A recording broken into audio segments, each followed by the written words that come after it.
वो आदमी जो अभी अभी उठा था ये नोटिस नहीं कर पाया कि टीवी पर उसी समय एक भयानक खबर चल रही थी। हाल ही में रेबीज जैसी एक वायरस पूरे विश्व में फैल चुकी थी। संक्रमित लोग अपना होश खो देंगे और अत्यधिक आक्रामक हो जाएंगे और उम्मीद की जा रही थी कि आम जनता अच्छी सावधानी बरतेगी, लेकिन उसने खबर नहीं देखी और रोज की तरह बाहर निकल गया। उसने देखा कि आज सड़क पर कई एम्बुलेंस खड़ी थी। जब वो सुपरमार्केट गया तो उसने देखा कि सभी लोग सामान खरीदने में पागल हो रहे हैं। हालांकि डेविड को अजीब लगा, पर उसने ज्यादा ध्यान नहीं दिया। उसने केवल कुछ दिनों के लिए खाने पीने का सामान खरीदा और घर लौट आया। उसे तब तक कुछ पता नहीं चला जब तक उसकी बहन जेसिका ने रात में एक वीडियो नहीं भेजा। सरकारी विभाग वाला व्यक्ति ज्यादा जानकारी रखता था। उन्होंने बताया कि वायरस की स्थिति रिपोर्ट से भी गंभीर है। सरकार ने पहले ही एक सुरक्षित क्षेत्र बनाया है और उसने अपने भाई को वहां आने और महामारी से बचने के लिए बुलाया। जब डेविड ने सुना कि स्थिति इतनी गंभीर है, उसने तुरंत हवाई टिकट बुक की और जाने की तैयारी की। लेकिन जब वो विमान में चढ़ने के लिए कतार में खड़ा हुआ, टिकट प्रणाली अचानक फेल हो गई। फिर उसने देखा कि सभी उड़ानें रद्द कर दी गई हैं। अचानक सभी लोगों के मोबाइल में एक आपातकालीन सूचना आई। वायरस बहुत तेजी से फैल रहा था, इसलिए देश ने किसी को भी प्रवेश करने से पूरी तरह रोक दिया। किसी ने तुरंत महसूस किया कि कुछ गड़बड़ है और संघर्ष शुरू कर दिया। डेविड ने भी तुरंत अपनी बहन को स्थिति जानने के लिए कॉल किया। वहाँ से उसे कहा गया कि वो घर लौट जाए और इंतजार करे। उसने तुरंत किसी को भेजा उसे लेने के लिए, लेकिन जब वो लौट कर आया तो पाया कि सड़क पहले ही बंद कर दी गई थी। खबर सुनकर लोग भी घबरा गए और भागने लगे। इतने सारे लोग इकट्ठा देखकर डेविड, जो असहज महसूस कर रहा था, जल्दी से कार को किनारे खड़ा कर अपना सामान लेकर घर चला गया। लेकिन जब वो थक कर घर पहुंचा तो पाया कि उसके पड़ोसी के घर के बाहर भारी संख्या में सैनिक तैनात थे। जैसे ही उसने देखा कि वहां मार्शल आर्ट करने वाले लोगों से घर घिरा हुआ था, उसने सिर घुमाते हुए जोर से चिल्लाया। डेविड जल्द से जल्द निकलना चाहता था और उसके विचार और मजबूत हो रहे थे। लेकिन अगले ही दिन उसकी बहन ने बुरी खबर दी। सरकार ने न केवल उन्हें रोक दिया, बल्कि वायरस को नियंत्रित करने के लिए क्वारंटीन क्षेत्र भी बनाने की योजना बनाई। सेना जल्द ही सभी को वहां से निकाल देगी, लेकिन निकाले जाने के बाद भी जगह सुरक्षित क्षेत्र से कहीं अधिक खतरनाक होगी। इसलिए उसे अपने भाई को सैनिकों की तलाश से बचाने का प्रयास करना होगा।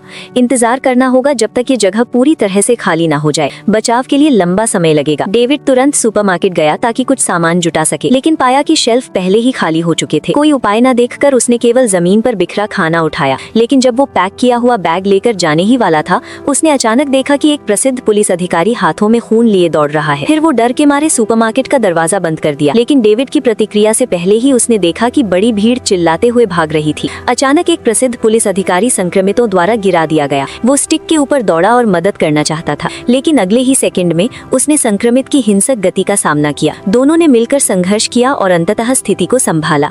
लेकिन डेविड ने अपनी जान की राहत मनाते समय देखा कि घायल पुलिस अधिकारी तेजी से म्यूटेट हो रहा था। अपने साथी की दयनीय स्थिति देखकर एक अन्य घायल पुलिस अधिकारी ने डेविड को पास न आने दिया और निराशा में खुद को गोली मार ली। और जब डेविड घर गया, उसने तुरंत सभी खिड़कियों को बंद कर दिया। फिर उसने पर्दे खींचकर घर के अंदर का खून ढक दिया, क्योंकि इस समय सेना ने लोगों को एक एक करके निकालना शुरू कर दिया था। जल्द ही दरवाजे पर दस्तक हुई। डेविड को आवाज न करते हुए कोने में छुपना पड़ा। अंततः वो सैनिकों की तलाशी से बच गया। आधे महीने के भीतर पूरा शहर एक भूत शहर में बदल गया और पूरी तरह से खाली हो गया। लेकिन डेविड को अभी भी मदद नहीं मिली। सिग्नल नहीं था और वो अपनी बहन से संपर्क नहीं कर सकता था।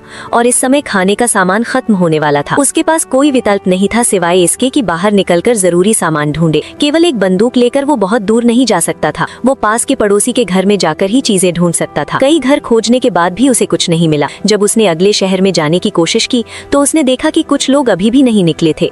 एक बुजुर्ग महिला विकलांग थी और निकासी नहीं कर पाई। उसकी मौजूदगी ने स्थिति को और बदतर बना दिया। सौभाग्य से वो जानती थी कि हर दिन कौन सा घर खाने पीने से भरा रहता है। उसके मार्गदर्शन में डेविड ने न केवल कुछ सामान जुटाया, बल्कि एक घर में मोटरसाइकिल भी ढूंढ ली। गतिशीलता में वृद्धि ने उसकी गतिविधियों को बहुत बढ़ा दिया। जल्द ही डेविड ने फिर से काफी सामान जुटा लिया। दोनों ने एक दूसरे का साथ दिया और कुछ समय ऐसा ही बिताया। लेकिन जैसे जैसे पास के सामान खत्म होने लगे, दोनों जल्द ही गतिरोध में फंस गए। जब डेविड ने सोचा कि आगे क्या करे, बुजुर्ग महिला ने रात में वॉकी टॉकी से संदेश भेजा। वो रोज रेडियो पर सुनी गई सूचना के अनुसार संदेश मिला। कोई मजबूत गढ़ बना रहा था ताकि वे लोग जो किसी कारण से निकासी नहीं कर पाए वहाँ सुरक्षित रह सके। डेविड ये सुनकर उत्साहित हो गया, लेकिन वॉकी टॉकी पर कोई आवाज नहीं थी। कुछ सोचकर डेविड ने कहा कि वो हार नहीं मानेंगे। वो इस जगह से सबको सुरक्षित निकालने में मदद करेगा। लेकिन अगले दिन जब वो सामान पैक कर रहा था और निकलने की तैयारी कर रहा था, तो उसने देखा कि बुजुर्ग महिला ने दवा लेकर आत्महत्या कर ली। वो इतनी बूढ़ी थी कि डेविड को फिर से जोखिम में नहीं डालना चाहती थी। वो दुखी हुआ, लेकिन अकेले रेडियो पर बताए गए निर्देशांकों पर गया। लेकिन वहाँ पहुँचने पर स्थिति पहले से ही खतरनाक थी। हॉर्न की आवाज ने उसे घेर लिया। डेविड केवल मोटरसाइकिल की मदद से ही स्थिति से बाहर निकल पाया, लेकिन खुश होने का समय नहीं था। सामने शवों का ढेर दिखाई दिया और वो सीधे गिर पड़ा। डेविड डेविड ने दर्द के बावजूद मोटरसाइकिल उठाई, लेकिन उसने पाया कि कार स्टार्ट नहीं हो रही थी। संक्रमित सिर से आ रहे थे और उसके पास केवल भागने का विकल्प बचा। लंबी दौड़ के बाद वो अंततः डक पर पहुंचा, लेकिन एक जहाज ने उसे यहाँ पूरी तरह मरने नहीं दिया। पास ही पानी में एक गैस टैंक मिला। डेविड ने नाव से वहाँ से भाग निकला, लेकिन जैसे ही वो बाहर निकला उसके बाल धीरे धीरे झड़ने लगे।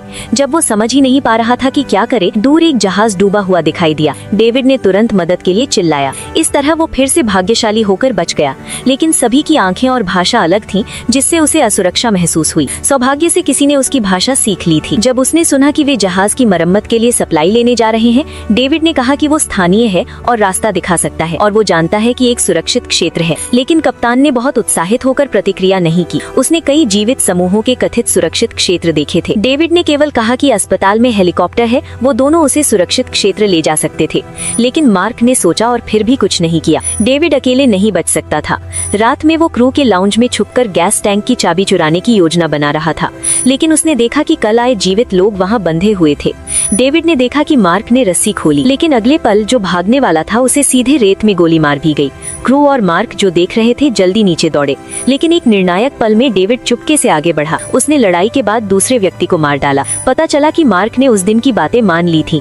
उसने जल्दी से कुछ लोगों को छोटी नाव में लिया, लेकिन जब वो जाने वाला था फिर भी उन्हें पकड़ लिया गया। मौके पर सभी जीवित लोगों को मार दिया गया। मार्क ने डेविड को ढकने के लिए गोली चलाई, उसे भी चोट लगी। सौभाग्य से दोनों सुरक्षित किनारे तक पहुंचे, लेकिन अस्पताल पहुंचने पर उन्होंने देखा कि पार्किंग में हेलीकॉप्टर की आवाज नहीं थी और डेविड ने अगला क्या करना है ये अभी तय नहीं किया था। रास्ता न देखकर उसने एक संक्रमित को देखा जो रेंग रहा था। थोड़ी देर में खून ने विंडस्क्रीन को ढक दिया और डेविड को मजबूरी में ब्रेक लगाना पड़ा। संक्रमित को गिराया और तुरंत गोली चलाकर अन्य शवों को हटाया। इससे उनकी सारी गोलियां खत्म हो गईं, लेकिन दोनों अस्पताल में सुरक्षित पहुंचे। मार्क की चोट गंभीर थी और डेविड ने चारों तरफ उसकी सर्जिकल सामग्री खोजी। अगले पल वेंटिलेशन में आवाज सुनाई दी। उसने ध्यान से सुना और पाया कि वहाँ वास्तव में कोई बात कर रहा था। दूसरे पल एक संक्रमित सामने आया। जैसे ही उसने राहत की सांस ली, बड़ी संख्या में संक्रमित दौड़कर आए। डेविड भागते हुए अंतिम समय में सर्जरी रूम की दरवाजा बंद किया, लेकिन अजीब बात ये थी कि मार्क गायब था। अगले पल पता चला कि वहाँ और भी जीवित सुरक्षित थे। उन्होंने मार्क की सर्जरी की मदद की और डेविड ने पाया कि हेलीकॉप्टर पिछली इमारत में खड़ा था, लेकिन वहाँ पहुँचने के लिए उन्हें संक्रमितों से भरी जगह से गुजरना था। डेविड सोच रहा था कि जोखिम उठाए या नहीं, तभी नीचे से गोली की आवाज आई। मार ढुलाई करने वाले अपराधी भी सप्लाई लेने आए थे। अचानक हालात ने उन्हें मजबूर किया कि वे पूरी ताकत से लड़े। जैसे ही रास्ता बनाया गया, एक संक्रमित अचानक सामने आया और क्रोध में रो पड़ा। सभी ने उसे तुरंत निपटाया, लेकिन महिला संक्रमित से काट ली गई। उसने कहा कि बच्चों के पास ना जाएं और सुरक्षित निकलें। दुख के बावजूद उन्होंने उसे छोड़ दिया और आगे बढ़े। जल्द ही वे संक्रमित क्षेत्र से गुजरे। डेविड ने आखिरी बच्चे को बाहर ले जाने की कोशिश की, तभी अचानक कुछ हुआ। चिल्लाने की आवाज ने सभी संक्रमितों का ध्यान खींचा। डेविड ने बच्चे को पकड़कर एक कैबिनेट में छिपाया, लेकिन ज्यादा देर तक वो सुरक्षित नहीं रह सका। जैसे ही वो थकने वाला था, बाहर से गोली की आवाज आई और वातावरण शांत हो गया। पता चला कि ढूंढ रहे अपराधियों ने अनजाने में उसे बचा लिया। वे उसे नहीं देख पाए और सभी सुरक्षित निकल गए। लेकिन अगले रास्ते पर केवल कुछ 100 मीटर में संक्रमितों से भरा था। डेविड ने बाढ़ देखकर योजना बनाई। उन्होंने सभी बाढ़ को जोड़कर एक सर्कल बनाया ताकि सुरक्षित रहते हुए धीरे धीरे आगे बढ़ सके। लेकिन योजना परफेक्ट नहीं थी। सभी संक्रमित भारी और ताकतवर थे। वे ऊपर से छलांग लगाकर भी आ रहे थे। कुछ लोग लगातार हमला करते और तेजी से आगे बढ़ते रहे। आखिरकार वे मुख्य दरवाजे तक पहुंच गए। उन्होंने दरवाजा तोड़ते ही बाढ़ को दरवाजे पर रख दिया। सभी अंदर गए और फिर दरवाजा बंद किया, लेकिन जैसे ही शुरू किया, कुछ संक्रमित अंदर घुस आए। डेविड लगातार लड़ता रहा। तभी वही अपराधी फिर से आए। उन्होंने फायरिंग कर रास्ता बनाया और अंदर घुस गए। उन्होंने डेविड और समूह को रोका। डेविड ने मौका पाकर चेन तोड़ दी और दरवाजा खोल दिया। संक्रमित अपराधियों को निगल गए। डेविड भी जीवित बचा। जैसे ही संक्रमित बढ़े, मार्क ने तुरंत हेलीकॉप्टर चालू किया। उड़ान भरते ही डेविड ने आखिरी मौका पकड़कर हेलीकॉप्टर पर चढ़ा। सुरक्षित निकलने के बाद वे सुरक्षित क्षेत्र की ओर गए। वहाँ से फोन सिग्नल आया। डेविड ने तुरंत अपनी बहन जेसिका को कॉल किया और अपनी सुरक्षा की खुशी साझा की। लेकिन अगले ही सेकंड ऊपर से तेज उड़ते लड़ाकू विमान को देखकर सभी को एहसास हुआ कि वहाँ की स्थिति उतनी अच्छी नहीं थी जितना सोचा गया था।